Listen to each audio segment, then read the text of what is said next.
Jamaah sidang solat maghrib sekeyakinan seakidah yang kami muliakan. Sejatinya pemuda-pemuda muslim, orang-orang yang menganut agama Islam disebut dengan muslim adalah orang-orang yang senantiasa ingin berjuang dan berkorban fi sabilillah. Kenapa demikian Ustaz? Karena Islam adalah agama yang padat dengan perjuangan. Islam adalah agama yang padat dengan pengorbanan. Islam tidak terlepas dari kehidupan umatnya, dari kehidupan muslimnya yang senantiasa harus berkorban dan berjuang. Untuk apa? Untuk agama Islam yang kita cintai, hamba Allah. Benar demikian Ustaz? Coba kita analisa pada malam yang berbahagia ini. Dalam Islam ada ibadah khitan. Dari semenjak Nabi Allah Adam sampai Nabi Ibrahim, bahkan sampai kepada kehidupan Nabi Muhammad dan umatnya Nabi Muhammad, diperintahkan ibadah khitan. Apa itu khitan ya Ustaz? Khitan adalah sebuah ibadah sunnah Rasul.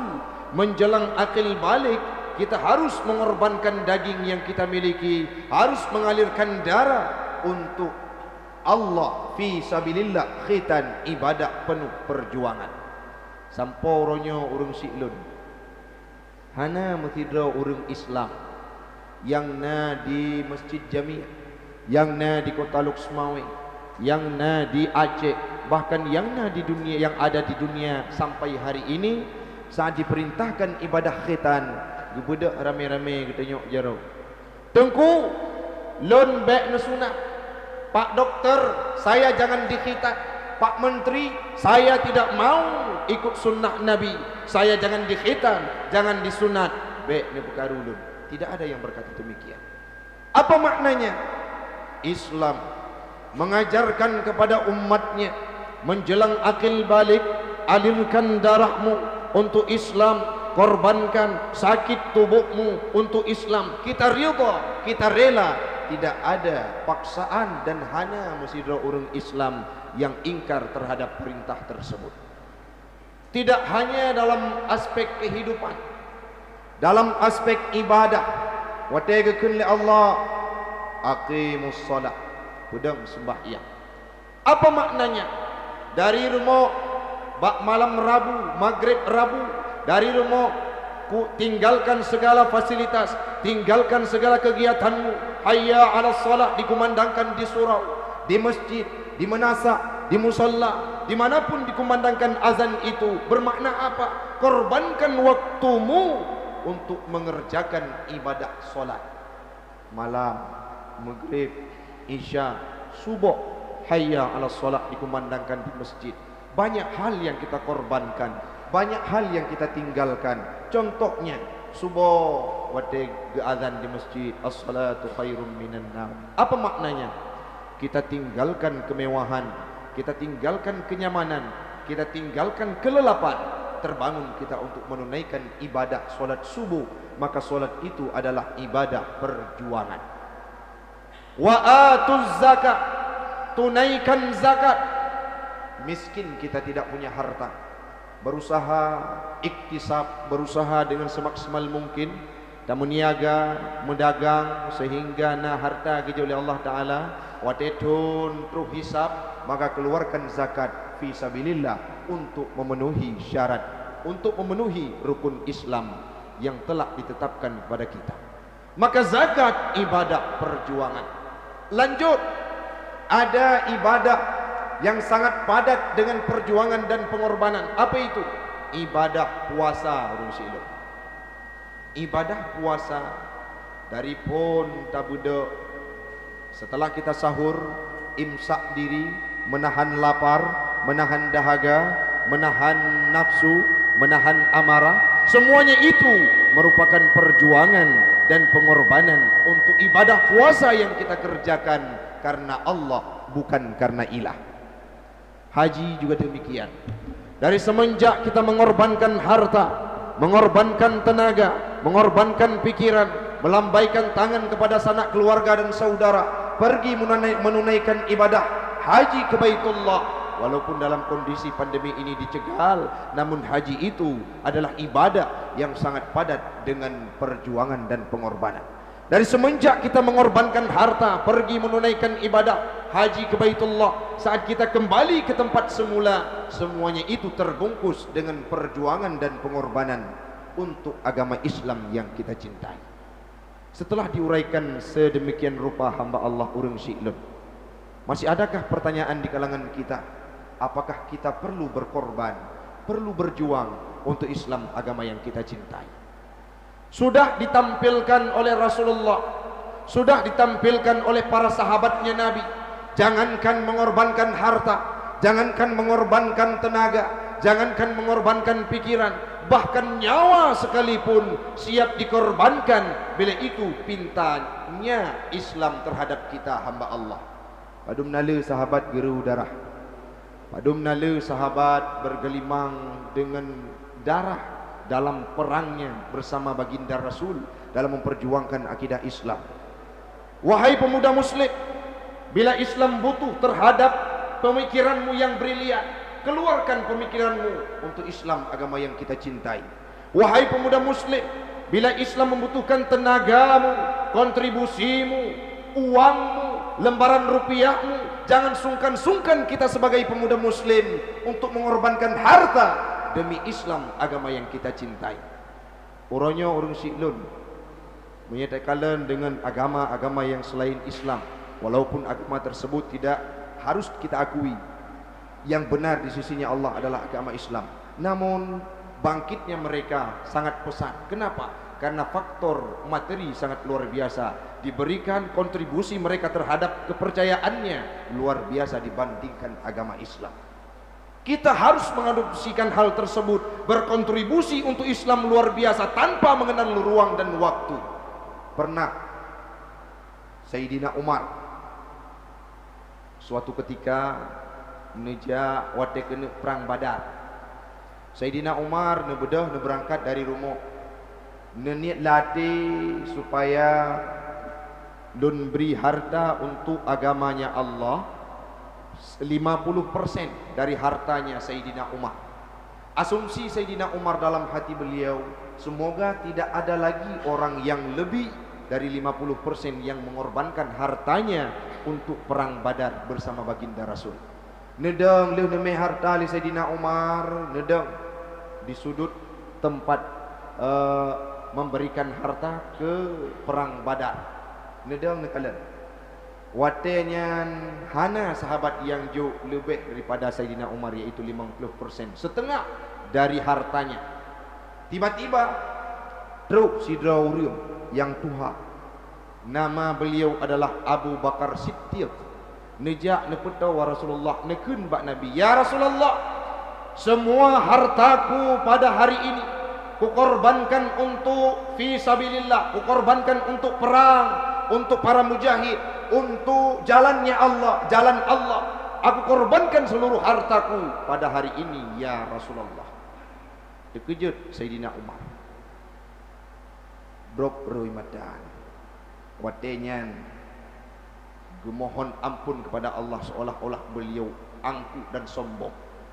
Nepeto Abu Bakar nadanya Abu Bakar, ya Abu Bakar, pakan drawane sedemikian yakinnya mengorbankan harta, menyumbangkan harta secara totalitas untuk jalannya Allah, untuk perang baginda Rasul, untuk fi sabilillah. Apa jawab Abu Bakar?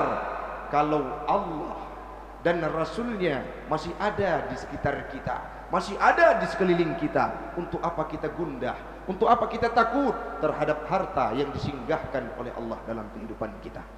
Laginya kali ditampilkan oleh Abu Bakar dalam kehidupan beliau, jangankan separuh harta, semuanya beliau berikan untuk Islam, agama yang dicintai. Sahabat berjuang untuk Islam tidak mengenal ruang dan waktu. Orangnya orang Syi'lun, le urang, long, drone dan getanya Bandung, yang gejak Medan tip minggu, yang gejak Jakarta kadangkala sebulan sekali, keluar negeri tidak tahu berapa kali sudah mereka terbang dengan pesawatnya. Tetapi kala menjelang hari raya Aidil Adha, sungkan dan enggan untuk mengeluarkan harta berudhiyah pada hari nahar, yaitu hari raya Aidil Adha. Kita tanyakan, bagaimana kondisi kita dibandingkan Abu Bakar? Bagaimana kondisi kita dibandingkan Sayyidina Umar? Bagaimana kondisi kita dibandingkan Rasulullah yang mengorbankan harta di jalan Allah tanpa mengenal lelah dan ruang dan waktu, karena pernah nekalon kepada apapun kalau beliau ingin memberi terhadap agama Islam. Rasul berpesan dalam sebuah hadis yang guna support membaca hadis tersebut dan terharu. Apa kalimat yang diutarakan oleh Nabi dalam hadis riwayat Imam Ibnu Majah? Man kana lahu sa'ah, barang siapa yang memiliki kesanggupan, kecukupan, keluasan, punya harta, man kana lahu sa'ah, kata Rasul, falam yudhi, tidak berudhiyah, tidak berkurban, tidak memberikan sembelihannya pada hari raya Aidil Adha. Apa kata Rasul? Fala yakribanna musallana. Mereka orang-orang yang pelit, orang-orang yang tidak mau berkorban pada hari raya Aidil Adha, punya kesanggupan, jangan dekat terhadap tempat ibadah kami. Cina bayangkan muslim musuh seandainya Nabi mantang ude kondisi watenya, Nabi mantang ude terus sahabat di kalangan Nabi, hartana, kesanggupan ada, keluasan ada, tidak mau berkorban karena takut hilang hartanya. Nekun li Nabi, fala yakribanna musallana. Yakribanna terdapat sebuah fi'il mudhari yang terdapat nun taukid di ujungnya. Apa maknanya urun si'lun? Sungguh Rasul, sungguh kebit-kebit bekto urung-urung yang hantim kurban yang kana harta terhadap tempat sembahyang kamu. Kini bayangkan, lihat lun baca hadis tersebut, urung si'lun, ya Allah, Nabi kemampuan kepada kamu untuk berudhiyah di hari raya yang hanya tinggal 3 minggu tu. Jumat depan kita akan mengumandangkan takbir, seraya paginya kita alirkan darah sembelihan kita untuk Allah dan di jalannya Allah.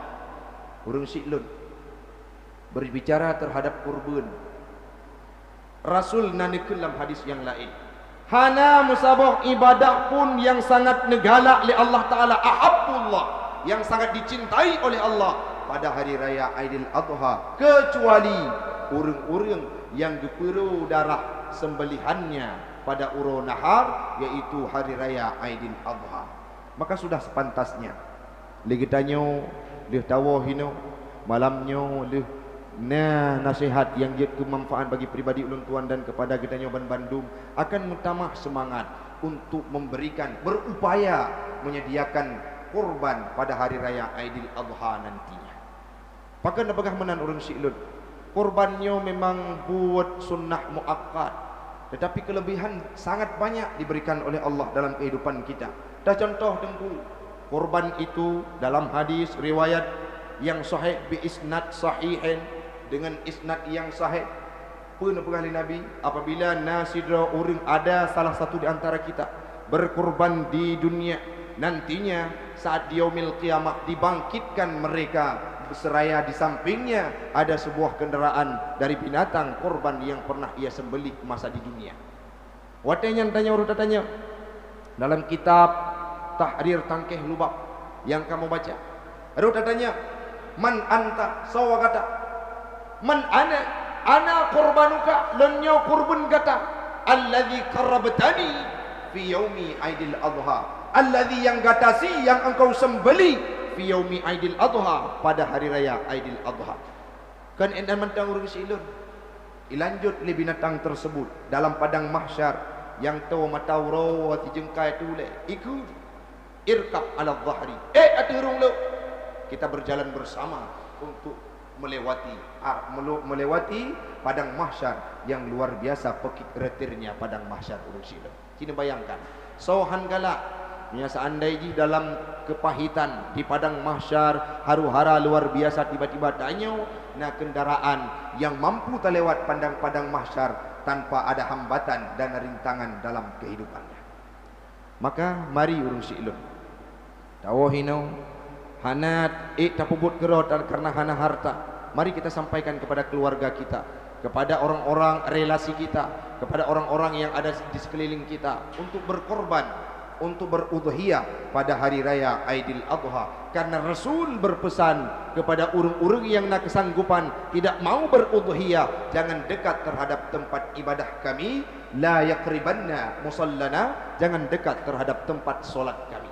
Semoga kita tidak termasuk di dalamnya. Ustaz, apa definisi kurban itu? Dalam kitab Raudhah dijelaskan bahwa al-udhiyah hiya ma yudhbahu minan ni'am fi yaumi Aidil Adha ila ayyamit tasyriq taqarruban ila Allah. Udhiyah itu adalah sembelihan minan ni'am, daripada hewan ternak. Saat disebutkan minan ni'am, tidak termasuk unggas, tidak termasuk binatang-binatang yang lain yang bukan binatang bertanduk. Minan ni'am adalah hewan ternak seperti sapi, kerbau, unta, biri-biri, kibas atau kambing, segala macam yang disembeli, yudhbahu, yang disembeli fi yaumi Aidil Adha, pada hari raya Aidil Adha, ila salasati ayyamit tasyrik, hingga 3 hari tasyrik, itu disebut dengan udhiyah. Tujuannya apa? Taqarruban ilallah. Apa maknanya? Mendekatkan diri kepada Allah. Qaraba yaqrubu, makna qaraba yaqribu maknanya adalah mendekatkan diri. Taqarruban ilallah, mendekatkan diri kepada Allah Subhanahu wa taala. Uronyo na urang yang si kurban wate lahir nikmat, itu akikah. Sunnat juga tetapi bukan kurban. Nah, orang yang sembelih limo ba walimatul urs, itu kenduri, bukan, tidak termasuk dalam udhiyah. Kenapa demikian? Yudhbahu minan ni'am fi yaumi Aidil Adha taqarruban ilallah. Yang tadi ba'ur raya Aidil Adha taqarruban ilallah. Kalau akikah itu disunnatkan untuk kita masak dan kita bagikan kepada orang-orang yang datang ke rumah kita. Tetapi kurban, daging mentahnya disunatkan untuk dibagikan kepada orang-orang yang kurang mampu, kepada orang-orang yang membutuhkannya, kepada orang-orang yang tidak tahu mencari daging begang di mana. Kalau orangnya orang silun, anak-anak yatim yang diluk semawe, kadang-kala tanik pegah ipayung kosi mebu, kadang-kala si oro si malam kenang payuh sabah wate. Le orang-orang diluk semawe, orang-orang tua renta yang matanya buta, bahkan ada di suatu daerah di ujung Luk Semawe, perbatasan dengan Aceh Utara, dekat PIB, ada orang yang ditinggalkan oleh keluarganya. Jangankan untuk makan daging megang, untuk makan daging mereka makan saja susah. Kala hari raya Aidil Adha, kita sembeli hewan kurban, baik itu sapi, kambing, kibas, kita berikan kontribusi, kita berikan kurban tersebut kepada orang-orang yang tidak mempunyainya dan tidak memilikinya. Kiban kalimat yang terbit dari abah urung tersebut. Alhamdulillah, uro rayanya kamu bisa paju ungkut sia. Nah, saboh cerita urung sidro. Sidro urang gemekar rumpun ataupun niaga kecil-kecil lah. Tetapi setiap harinya beliau sisihkan uangnya kurang lebih Rp5.000. Dari tahun setelah hari raya Aidil Adha tahun lalu, beliau rutin setiap harinya menabung. Uronyo kaik geblau saboh kami untuk geintat bak dayah kamu gusia kurban. Cina bayangkan nau hati tu orang gasian, hana harta lagi katanya, hana kesanggupan, tidak punya kemewahan. Beliau bahkan uang 5.000 yang disisihkan untuk korbannya, kadang-kadang itu sangat dibutuhkan, tapi saking cintanya terhadap ibadah korban, beliau sempatkan, beliau tabung untuk diantarkan hari raya depan bisa berkurban pada hari raya Aidil Adha. Cina bayangkan ulun si itu. Bukan 1, 2, bahkan lebih banyak dari orang-orang yang seperti itu. Kenapa demikian?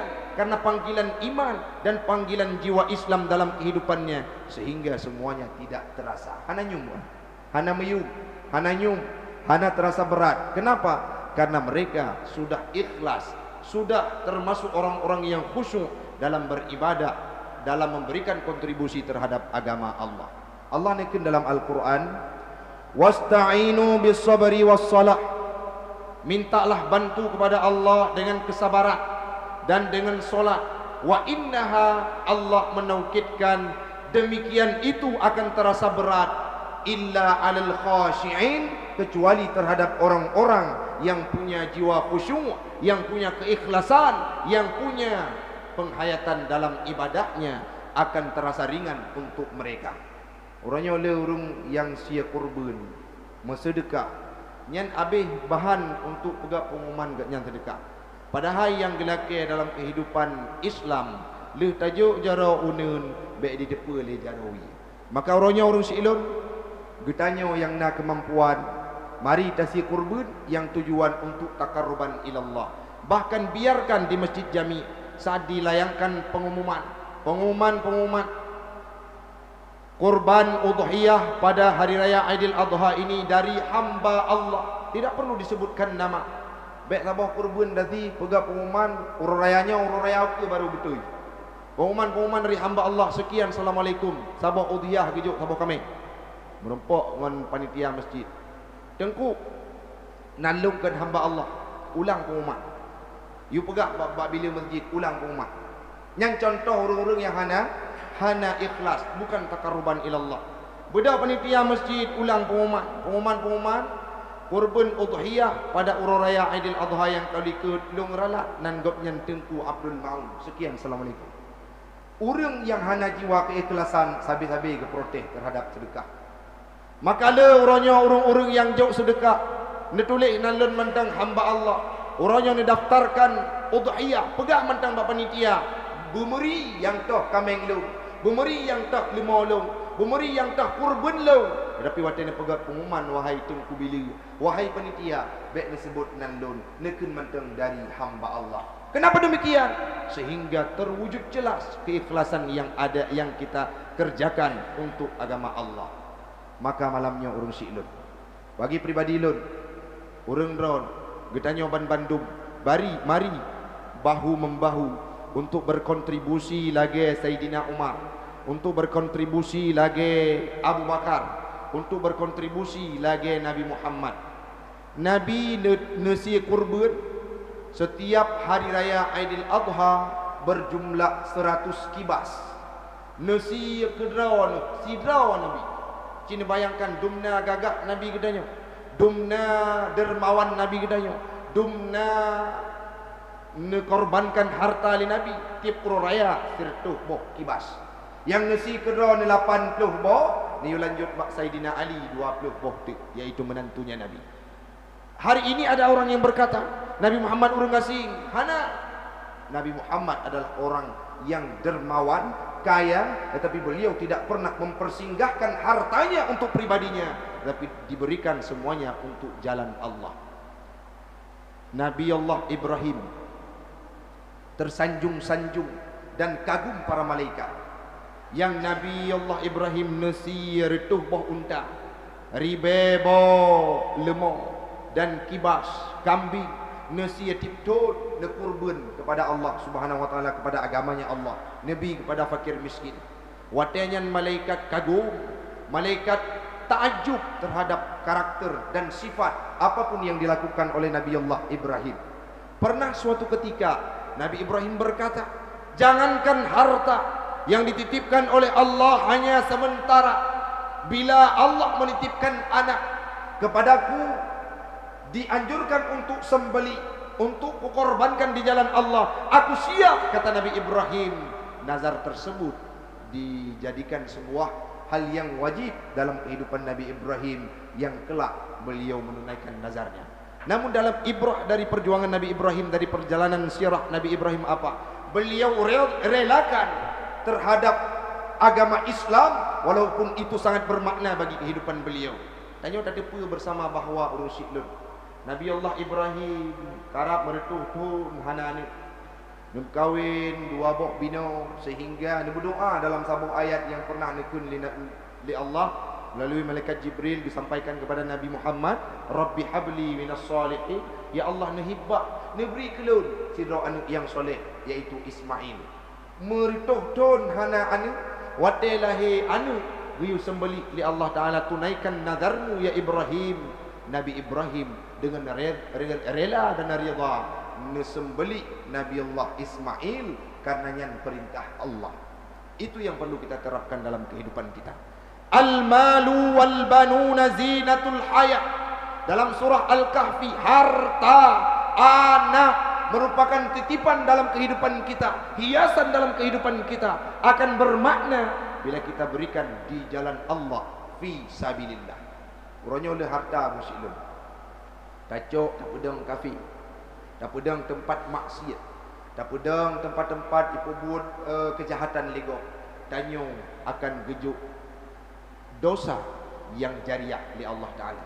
Tetapi punya hartanya tajuk berjalan Allah, tabuk zakat, wate urang raya Aidil Adha, tajuk kurban lemau ataupun kambing, sehingga harta tersebut nanti di yaumil kiamah wate kitanya akan diikap li Allah Taala teruk hartanya baik nepoh ji ya Rabbana pakar masalah dunia dikorbankan kami untuk jalanmu ya Allah sehingga selamat kita dari siksanya Allah. Coba bayangkan hari ini tebak uronyo tawa ba Allah terus malaikat gusuu malaikat mungkar wa nangkir ho tame harta dalam dunia, ho tame kemewahan dalam dunia, ho tame fasilitas yang Allah jok dalam dunia, tak puduk ligata ba tempat maksiat, maka uronyo azab siksa dalam alam kubur sampai truk yaumil kiamah. Terhadap harta urang silun wate getanya oleh Allah Taala dua boh segi. Dari pane tacok harta tersebut, kemanakah engkau berikan? Kemanakah engkau alokasikan menyangkut dengan harta? Sedangkan terhadap kehidupan kita, gebi tubuh oleh Allah Taala, getanya oleh Allah Taala, ho tame tubuhnya empat tak pergunakan. Sedangkan harta, dua pertanyaan terhadap harta. Dari mana engkau mendapatkannya dan kemana engkau pergunakannya? Semoga kedua-duanya akan mampu kita jawab fi sabilillah dan min sabilillah. Mudah-mudahan hamba Allah dalam ceramah singkat ini akan bermanfaat bagi pribadi saya dan umumnya kepada jamaah sekalian. Yang perlu kita ingat, baik nepegahan tubuh yang wate hanya tinggal 3 minggu tu, Jumaat uke tanya akan berhadapan dengan urang raya Aidil Adha. Na upaya semaksimal mungkin semoga nak harta kita nyo bandum untuk tak kurban ba urang raya Aidil Adha nyo yang insya-Allah kurban tersebut akan jid ke sebagai kendaraan tunggangan kita kala melewati panasnya padang mahsyar, haru-haranya padang mahsyar, kita akan nyaman dibawa olehnya di yaumil kiamah nantinya. Amin, amin ya rabbal alamin. Hanya ini yang dapat ulun tuan sampaikan, lebih dan kurang ulun tuan lagi maaf. Akhirul kalam, billahi taufiq wal hidayah. Assalamualaikum warahmatullahi wabarakatuh.